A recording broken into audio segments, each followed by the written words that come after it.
Hello friends, আজকে আমি তোমাদের কাছে আরও একটা নতুন রান্না নিয়ে চলে এসেছি। তোমরা দেখতেই পাচ্ছ এখানে এগুলো কি বলো তো, এগুলো হচ্ছে লাউয়ের খোসা। এর আগে তোমাদের আমি লাউয়ের খোসা বাটা দেখিয়েছি, আর এটা হচ্ছে লাউয়ের খোসা। দেখো আমি এরকম সরু সরু একটু মোটা মোটা করে কেটে নিয়েছি, কারণ লাউটা একটু দানা ছিল, তাই আমি একটু মোটা মোটা করে কেটে নিয়েছি। এটা কচি লাউ ছিল না, সেই কারণে। তো দেখো এরকম মোটা মোটা করে কেটে আমি একটা পাত্রের মধ্যে জল দিয়ে তার মধ্যে নুন দিয়ে লাউ খোসাগুলোকে একটু ভাপার জন্য বসিয়ে দিয়েছি। এখন হাফ চামচের মতন লবণ দিয়ে দিলাম, একটু সেদ্ধ করে নেব, কারণ লাউর খোসাগুলো একটু মোটা হয়ে গেছে। তাই কচি যদি লাউ হতো সেই খোসাটা আর আমার সেদ্ধ করতে হতো না, সেই কারণে এই লাউ খোসাটাকে একটু ভাপিয়ে নেব, যাতে একটু নরম হয়ে যায়। নুন দিয়ে এরকম ঢেকে দিয়েছিলাম, দেখি এবার কতটা সেদ্ধ হয়েছে। গরম, তা ধরতে পারছিলাম না। দেখো কি সুন্দর ভাপানো মতন সেদ্ধ হয়ে গেছে। একটু ভাপিয়ে নিতে হবে, না হলে এটা মজে যাবে না। দেখো সেদ্ধ হয়ে এসেছে।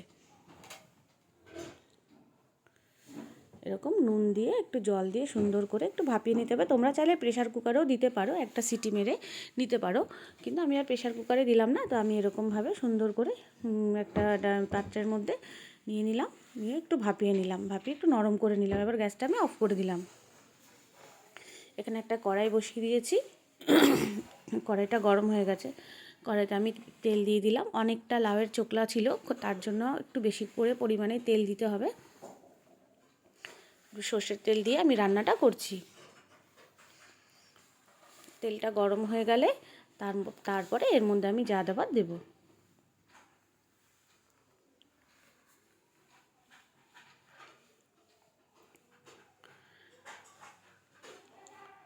তেলটা গরম হয়ে গেছে।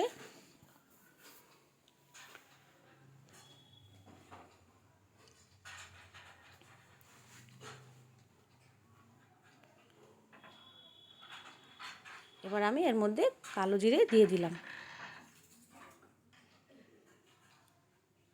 আর শুকনো লঙ্কা দিয়ে দিলাম।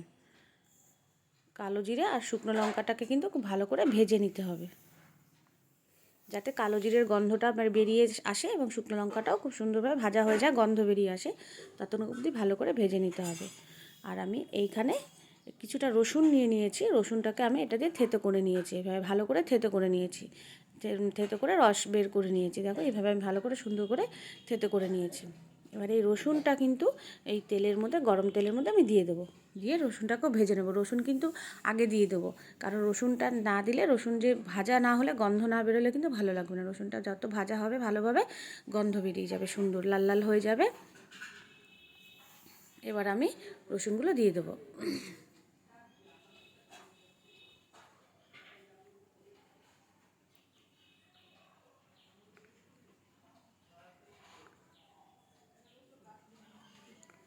তারপর রসুনগুলো দিয়ে আমি রসুনগুলো ভাজার জন্য রেখে দিয়েছি, এবং আমি একটা একটু বড় সাইজের পেঁয়াজ আমি কেটে নিয়েছি, আর একটু লঙ্কা আমি মাঝখান থেকে চিড়ে নিয়েছি। ঝালটা তোমরা তোমাদের স্বাদ মতন দিয়ে নিতে পারো, কোনো অসুবিধা নেই। এবার আমি পেঁয়াজ আর লঙ্কাগুলো তেলের মধ্যে একবারে দিয়ে দিলাম।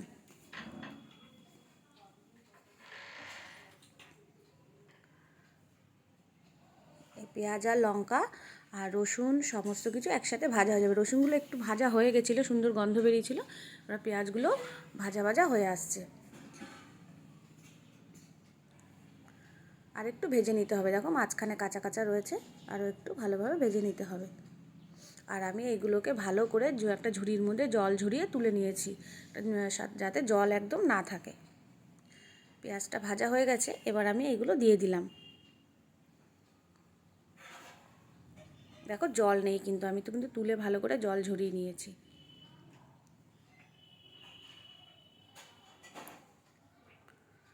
এবার আমি খুব ভালো করে এগুলো নেড়ে চেড়ে দেবো।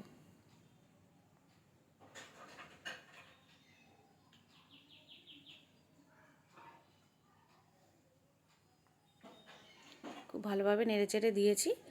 এবার আমি আস্তে আস্তে কিন্তু গ্যাস কিন্তু হাই ফ্লেমে রাখলে চলবে না, মিডিয়ামে রাখতে হবে। মিডিয়ামে রেখে রেখে বারে বারে এগুলোকে নাড়াচাড়া করে দিতে হবে, যাতে নিচটা পোড়া না লেগে আসে।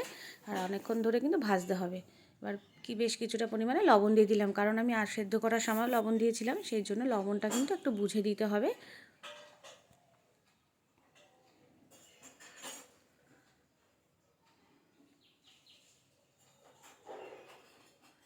দেখো অনেকটা পরিমাণ দেখতে মনে হচ্ছে, যখন রান্না হয়ে যাবে দেখবে তখন কত কমে গেছে, এবং খেতেও কিন্তু খুব ভালো লাগে, হেব্বি দারুণ লাগে কিন্তু খেতে। দেখো এগুলো বারে বারে করে নাড়াচাড়া করে দিতে হবে, এরকম উল্টিয়ে পাল্টিয়ে বারে বারে নাড়াচাড়া করে দিতে হবে। ঢেকে দিলাম, আবারও দেখো তুলে আমি আবারও একটু নাড়াচাড়া করে দিলাম, নাহলে নিচটা কিন্তু পোড়া লেগে আসবে।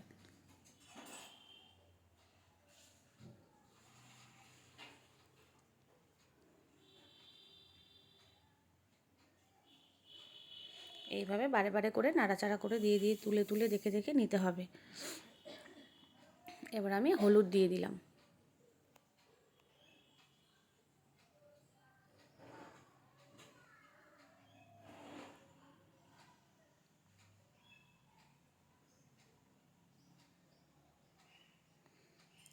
দেখো যত আস্তে আস্তে মজে আসছে তত কিন্তু তেলটা বেরিয়ে আসছে। প্রথম অবস্থায় কিন্তু তেল বেরোবে না, একটু তেলটা বেশি পরিমাণেই দিতে হবে, প্রথমেই বলেছিলাম। এবার দেখো আস্তে আস্তে যত নরম হয়ে আসছে তত কিন্তু তেলটা আস্তে আস্তে বেরিয়ে আসছে।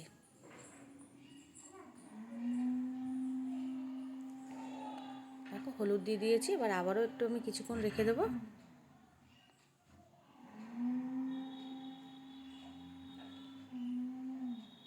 দেখো আরও নরম হয়ে এসছে।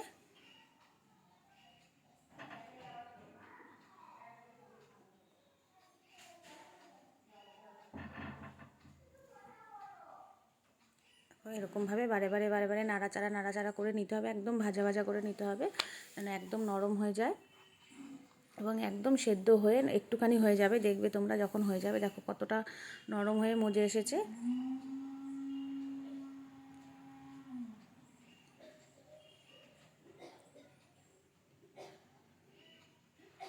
দেখো এইভাবে কিন্তু তোমরা লাউয়ের খোসাগুলো কখনোই ফেলে দেবে না, কোনো কিছুই ফেলনা যায় না। যদি রান্না করা যায় তো লাউয়ের খোসাগুলোকে তোমরা কিন্তু ফেলে দেবে না, এইভাবে রান্না করে নেবে এবং গরম ভাতের সাথে বা রুটির সাথেও তোমরা খেতে পারো, যেহেতু শুকনো শুকনো এটা রুটির সাথেও খেতে খুব ভালো লাগে। তোমরা একবার কিন্তু এই রান্নাটা অবশ্যই বাড়িতে ট্রাই করে দেখবে যে খেতে কীরকম লাগে, সত্যি আমি ঠিক বলেছি কিনা, সে খেতে খুব ভালো লাগে। আমি কিন্তু একদমই ফেলি না এইসব খাবার, কারণ এইসব খাবার সত্যি একটু করতে ঝামেলা হয় ঠিকই, কিন্তু খেতে কিন্তু খুব দারুণ লাগে, খেতে খুব ভালো লাগে।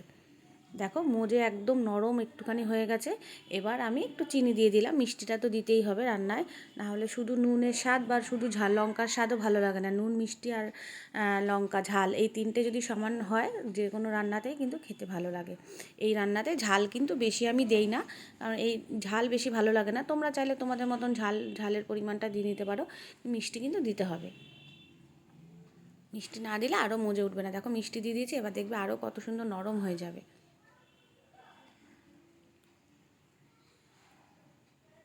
দেখো দেখেছো কতগুলো হয়েছিল, এখন নরম হতে হতে কোথায় চলে এসছে, একটুখানি হয়ে গেছে। মিষ্টি দিয়েও আরও বেশ কিছুক্ষণ আমি রেখে দিলাম। দেখো নরম হয়ে আসছে, আস্তে আস্তে ভাজা ভাজা হয়ে যাচ্ছে। এইভাবে তোমরা বারে বারে বারে বারে নাড়াচাড়া করে দেখে নেবে, না হলে যত নরম হয়ে আসবে তত কিন্তু নিচটা পোড়া লেগে যাওয়ার ব্যাপার আছে, পোড়া লেগে যেতে পারে, একদম ভালো লাগবে না, পোড়া লেগে গেলে গন্ধ বেরোবে। সেই কারণে বারে বারে বারে বারে নাড়াচাড়া করে কিন্তু তোমরা উল্টে পাল্টে দেবে।